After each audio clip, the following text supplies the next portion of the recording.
A paz de Jesus Cristo seja com todos.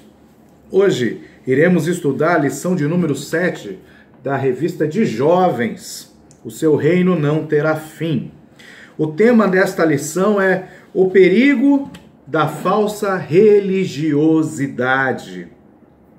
O texto base está em Mateus capítulo 15, versículo 3, que diz assim: Ele, porém, respondendo, disse-lhes: Por que transgredis vós também o mandamento de Deus pela vossa tradição? A síntese dessa lição é: os fariseus e os escribas se preocupavam tanto em observar as tradições dos anciões, ou seja, recomendações de homens, que acabavam por desprezar a lei de Deus. Temos 3 objetivos. O primeiro é evidenciar as injustiças da falsa religiosidade, mostrar que a falsa religiosidade leva à cegueira e conscientizar de que a falsa religiosidade pode levar à mercantilização da fé. Tá? Então, essa lição ela é interessante, porque Jesus ele começa o seu ministério, ele chama discípulos, ele envia seus discípulos, dá autoridades a eles, ok? Porém, quando já está chegando no final do seu ministério, nós vemos algumas atitudes de Jesus, tá? Bem drásticas. Durante o seu ministério, ele confronta algumas pessoas que tentam acusá-lo, que tentam incriminá-lo. Ele confronta com palavras. Mas chega num ponto que não só quando ele é confrontado, mas quando a santidade de Deus é confrontada, que Jesus toma atitudes mais drásticas. Então, existem algumas coisas que chegam a magoar a muito mesmo, né, ao Senhor. E quando a gente fala de falsa religiosidade, né, nós temos na Bíblia os escribas e os fariseus que são acusados por Jesus, porque eles produziam injustiças, né? Eles comercializavam a fé para ter ganhos próprios, ok? Então nós vamos estudar um pouquinho sobre isso hoje. O foco é o seguinte: os fariseus, os escribas, os falsos religiosos, o que eles fazem? Eles começam a fazer acusações injustas quando a doutrina de Deus ela é estabelecida, quando ela é ensinada, quando se começa a pôr em prática a verdadeira palavra de Deus, fundamentada em princípios fortes, verdadeiros, duradouros, imutáveis. Os falsos religiosos se sentem ofendidos, né? Eles sentem que o seu negócio pode estar em risco, né? Que aquele controle, aquele poder que ele detém sobre as situações pode ser perdido. Por quê?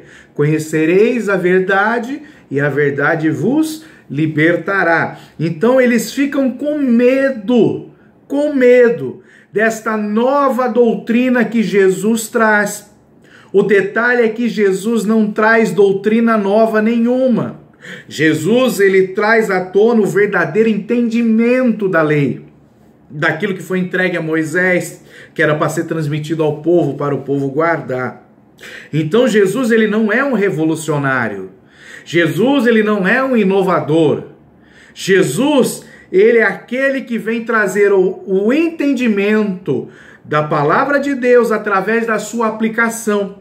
Por isso que Jesus, o seu ministério é marcado por muitas atitudes, por atos poderosos, por ações. Jesus se movia, se movimentava, circulava, visitava, curava, pregava, ensinava. Tudo aquilo que os religiosos não faziam, Jesus veio e começou a fazer. Então, quando Jesus abria a boca para ensinar, para pegar os conceitos que foram entregues a Moisés lá no Monte Sinai e trazer, aplicar para a vida, daquelas pessoas, os religiosos se sentiam incomodados, porque eles não praticavam aquilo que viviam.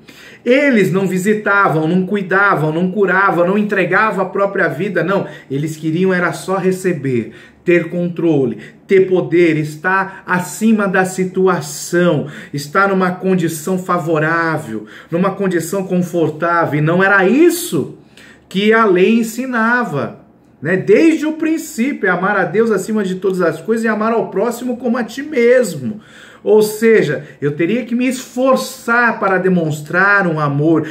A lei fala que você tinha que cuidar das viúvas, dos órfãos, dos pobres, dos necessitados.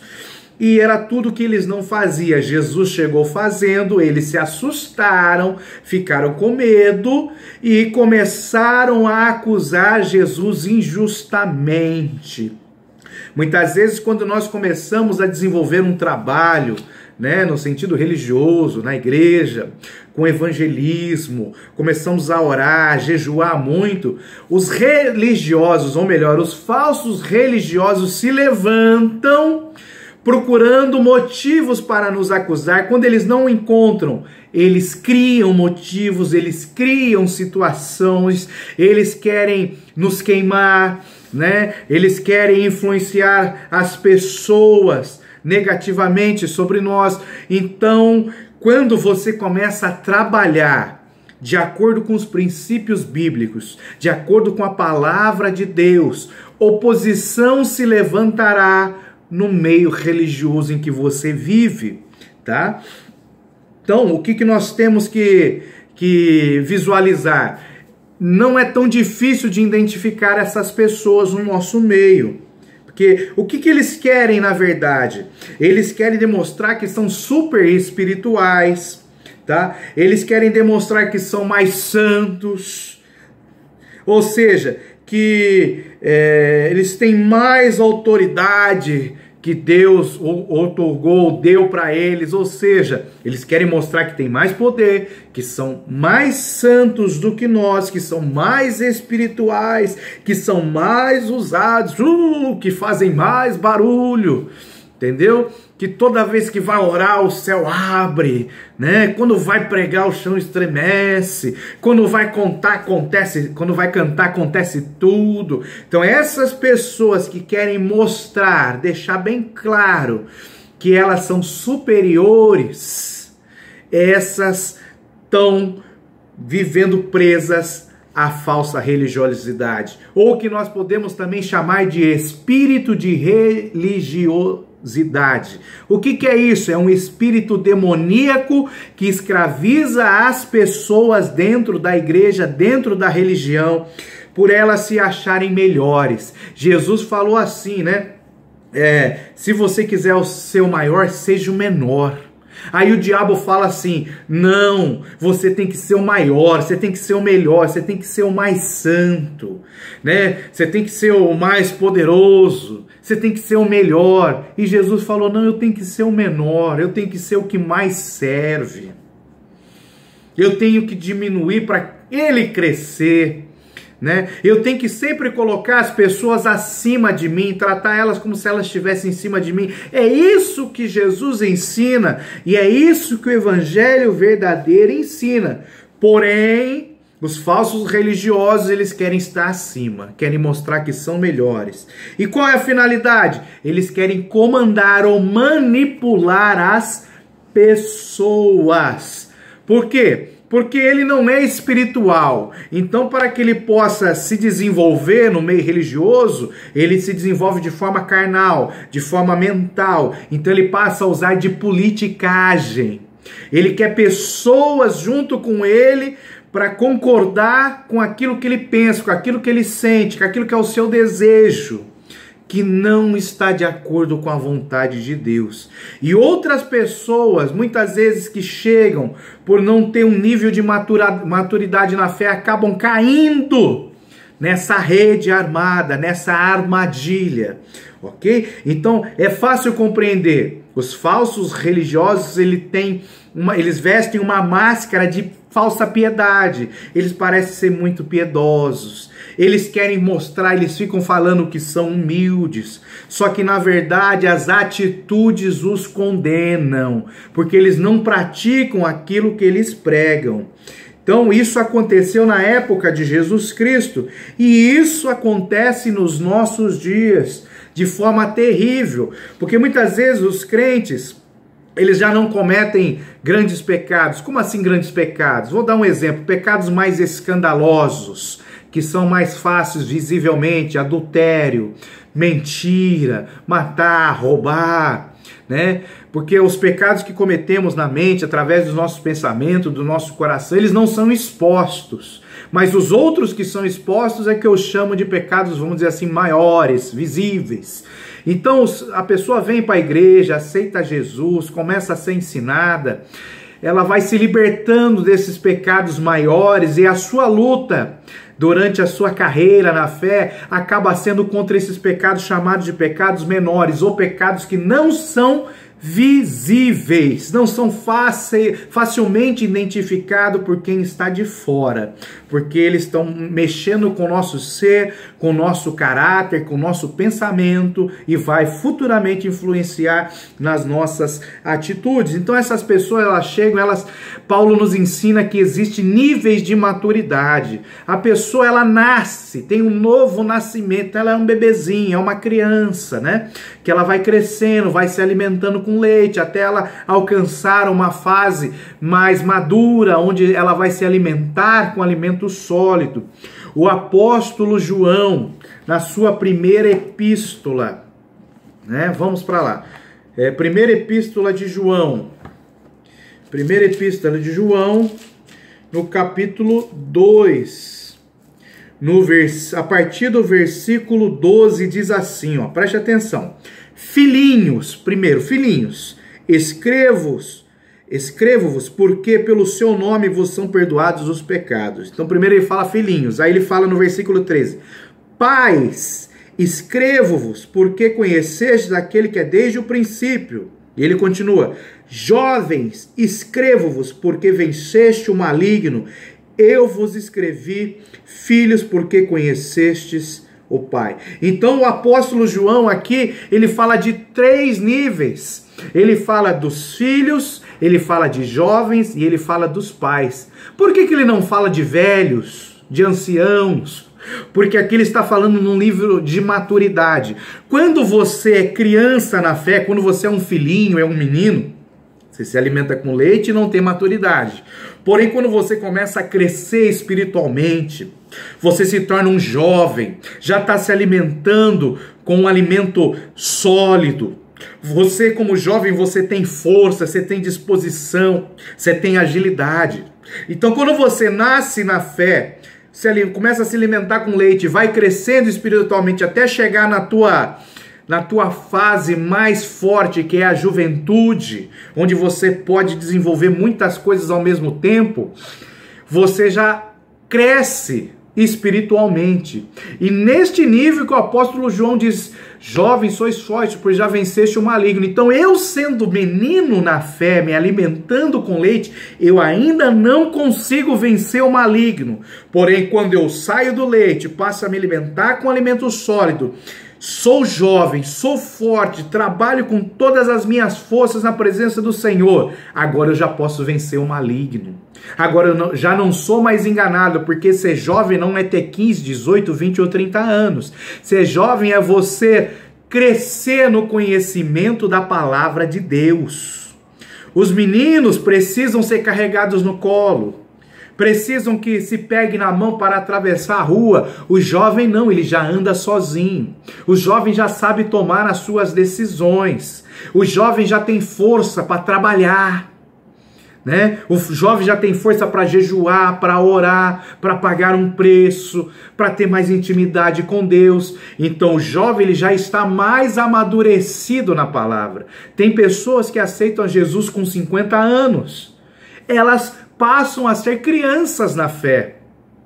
Vamos supor que essa pessoa com 50 anos veio para a igreja, aceitou Jesus, e com 3, 4, 5 anos de igreja que ela vai amadurecer, começar a conhecer a palavra, ter uma vida de oração, de intimidade com Deus. Aí ela deixa de ser criança e passa a ser jovem.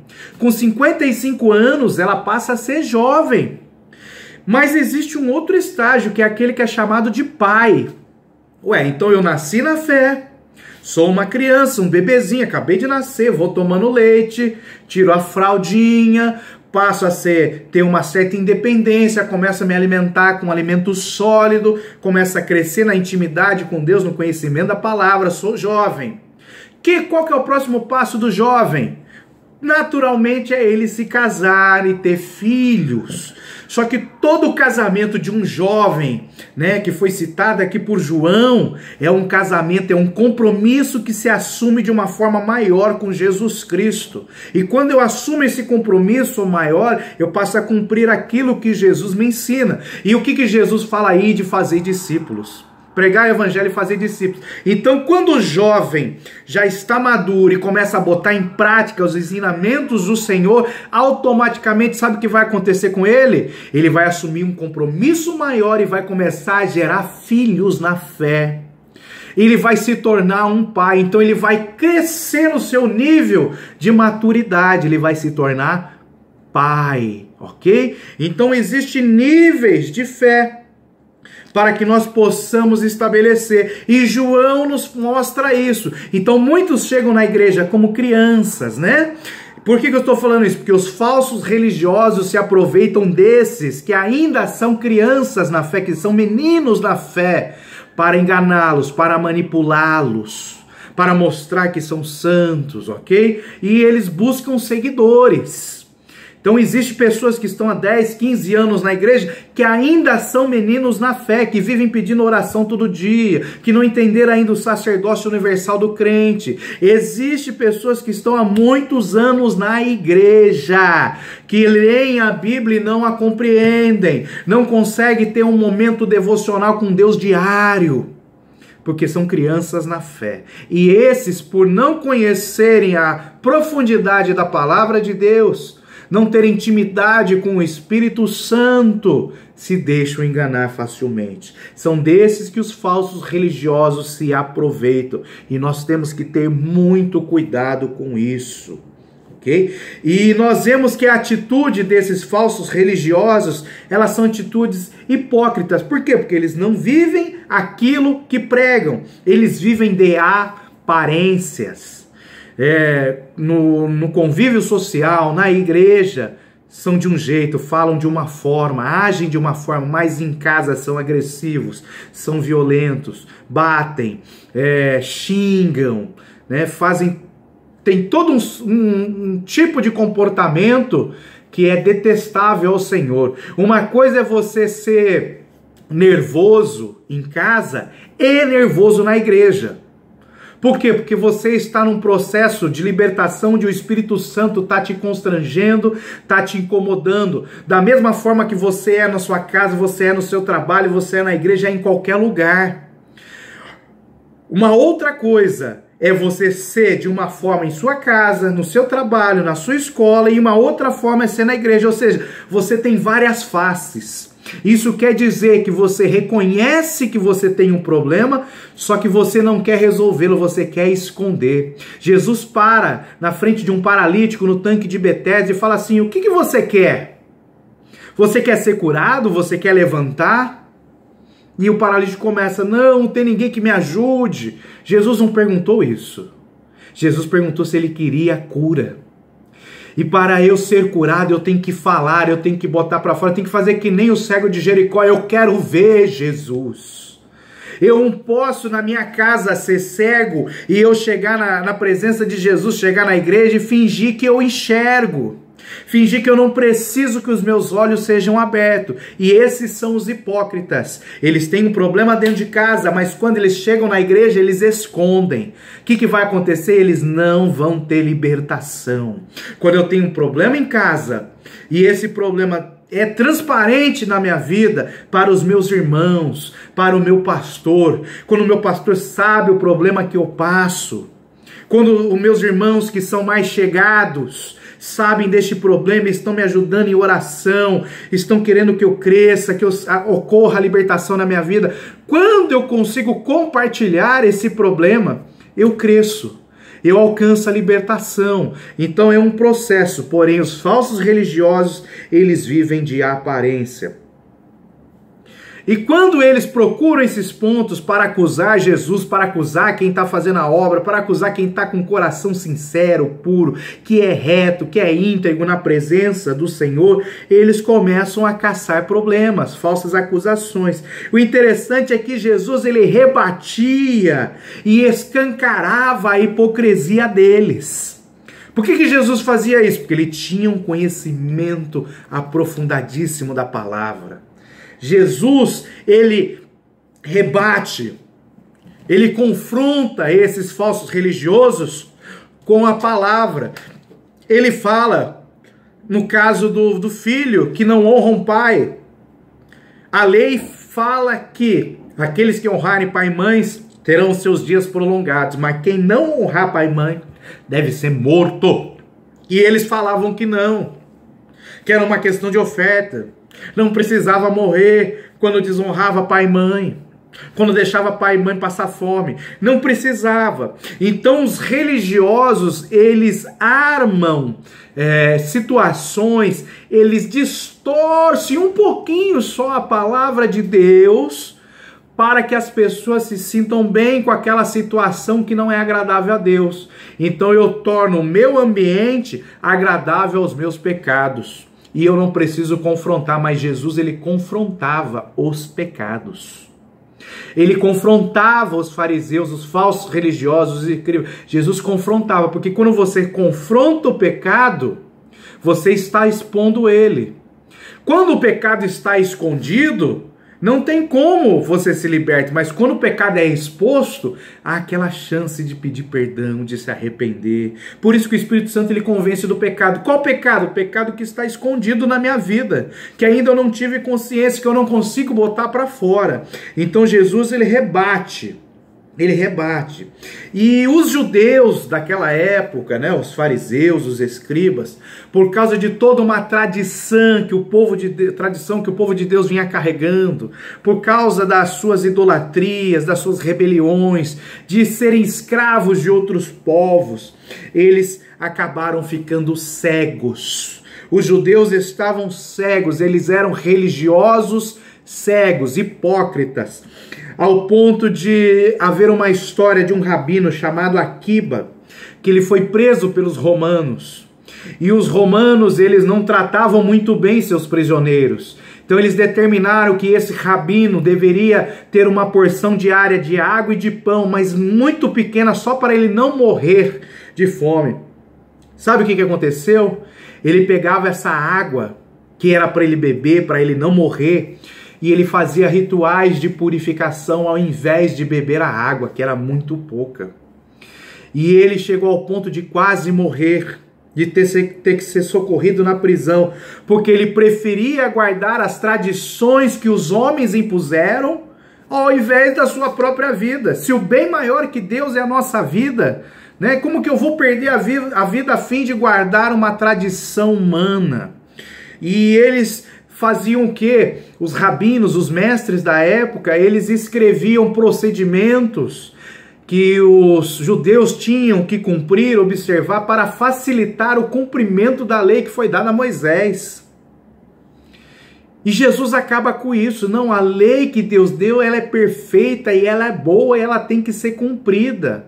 Só que ela tem que ser entendida primeiro, tem que ser vivida na essência. Por isso que nós temos que mergulhar e aprofundar no conhecimento da palavra de Deus, ok?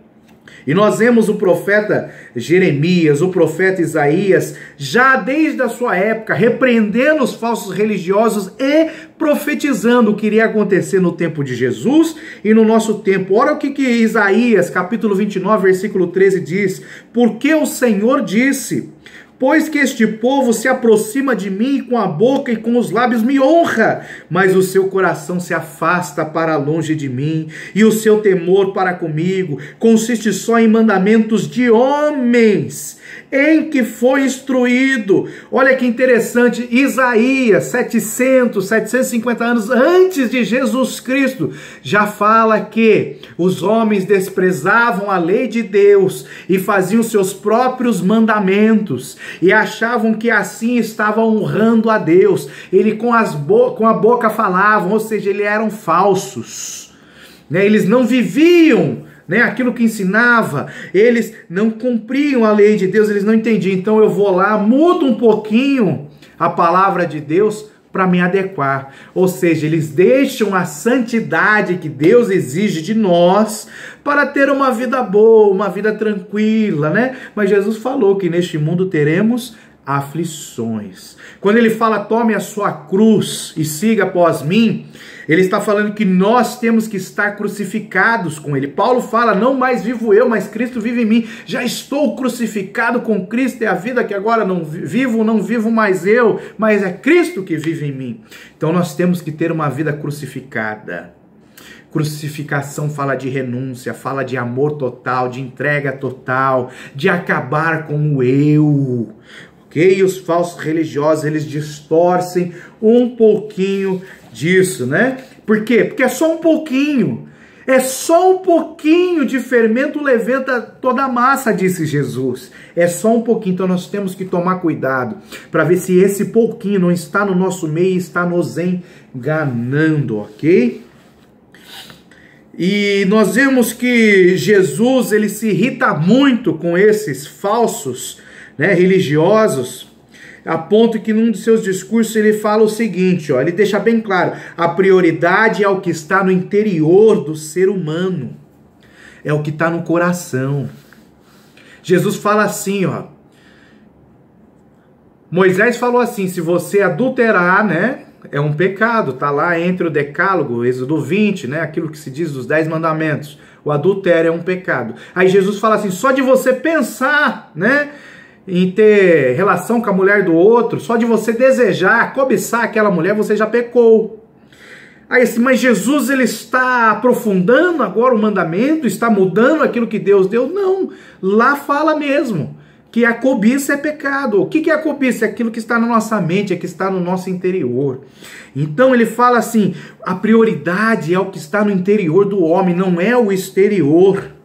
A intenção e motivação é o que nos move. Então, se eu tenho uma intenção pecaminosa, é isso que me move. Se eu tenho uma intenção pautada num conceito errado, num princípio de um falso religioso, é isso que vai mover minha vida. E é isso que vai me fazer pecar.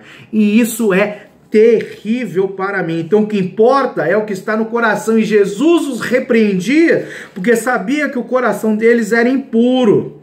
Nós temos que entender que no sentido espiritual, quem tem a visão deve se compadecer de quem não tem e apontar a solução para os seus problemas. Qual é a solução dos problemas da humanidade? Jesus Cristo. Então existem pessoas hoje que estão cegas, que estão presas no vício, que precisam de ajuda. Quem tem a visão espiritual se compadece. Ao invés de querer tirar proveito das viúvas, como faziam os falsos religiosos, das pessoas sem condições de se defenderem, né, dos novos na fé, está falando, não, quem tem a visão quer servir mais, quer poder fazer mais, quer amar mais. Então nós conseguimos identificar isso. E nós vemos algo na vida do apóstolo Pedro que nós temos que ter na nossa vida. O apóstolo Pedro não tinha medo, vergonha de perguntar, de se aprofundar. Ele rasgava o verbo na frente de todo mundo. Senhor Jesus, eu não entendi, explica de novo. Então Pedro, ele não se preocupava com as respostas que poderia receber. O que ele queria era aproveitar a oportunidade para aprender. E muitas vezes nós ficamos calados, sem ter a oportunidade de discutir, de aprender, de perguntar, e nós crescemos no conhecimento quando nós perguntamos. O foco dos cientistas é perguntar o porquê e descobrir a verdadeira motivação para que tal determinado fato aconteça, né? O porquê das coisas. E muitas vezes nós nos calamos na igreja, num culto onde a pregação não tem como a gente interagir. A gente só ouve, a gente não pergunta. Mas no momento de ensino, numa reunião nas casas, numa célula, numa comunidade, num culto familiar, eu posso questionar, eu posso perguntar. Quanto mais eu quero cavar, quanto mais eu quero descobrir, mais eu aprendo e mais eu cresço. Mas para isso é preciso um momento propício, um local propício, ok? Nós vemos que quanto mais Jesus se aproximava do fim da sua jornada, maior era a severidade dos confrontos que os grupos judaicos faziam contra ele. Ou seja, quanto mais eu trabalhar para Jesus, maior será a perseguição. Quanto mais eu trabalhar para Jesus, mais vão tentar me acusar injustamente. Se você ainda não está sendo acusado, se você não foi perseguido, procure fazer mais para o reino de Deus, ganhar mais alma, trabalhar mais, orar e jejuar mais, que você vai ver as perseguições vindo. Porque o diabo só persegue quem incomoda. Quem é do diabo, ele não persegue, já é dele. Mas aqueles que lutam contra o reino das trevas para expandir o reino dos céus, esse o diabo confronta e tenta derrubar. Preste atenção, Jesus estava no templo, havia um comércio, Jesus mostrou que a santidade é o mais importante. Ele expulsa os cambistas, expulsa ali aquele comércio que só visava trazer lucro para os sacerdotes. E muitas vezes dentro das nossas igrejas existem comércios que trazem lucros para determinadas pessoas. Pessoas que exploram as ovelhas do Senhor, e nós temos que ter muito cuidado, nós temos que botar para fora, expulsar isso. Se você não tiver poder, saia deste lugar, porque Jesus abominou essa situação. A casa de Deus não é para se fazer comércio, a casa de Deus é para ganhar, não lucro, é para ganhar almas para o reino. E Jesus, quando expulsa, ele começa a curar os coxos, os enfermos, aqueles que eram impedidos de estar no templo, e as crianças começam a louvar. Aí aqueles que se beneficiavam dos lucros, os falsos religiosos, falam para Jesus: você não está vendo isso? Essas crianças, né, te chamando de filho de Davi, ou seja, blasfemando, dizendo que Jesus é Deus, e só existe um Deus. Aí Jesus usa a palavra de Deus. Toda vez que nós fomos confrontados, fomos perseguidos, nós temos que ter a palavra de Deus para nos sustentar. Jesus usa uma expressão do Salmo 8, versículo 2, ele diz: nunca lestes que pela boca dos meninos e das criancinhas de peito tiraste o perfeito louvor. Ou seja, ele aplica aquela palavra de Deus, escrita ali quase 1000 anos antes dele nascer, ele aplica a sua situação. Foi assim que ele venceu a tentação de Satanás no deserto. Nós temos que aplicar a palavra de Deus a nós, ok? Esse é o ponto-chave da nossa lição. Nós temos que tomar muito cuidado para não deixar que essas pequenas coisas nos corrompam. Que Deus nos abençoe, em nome de Jesus Cristo.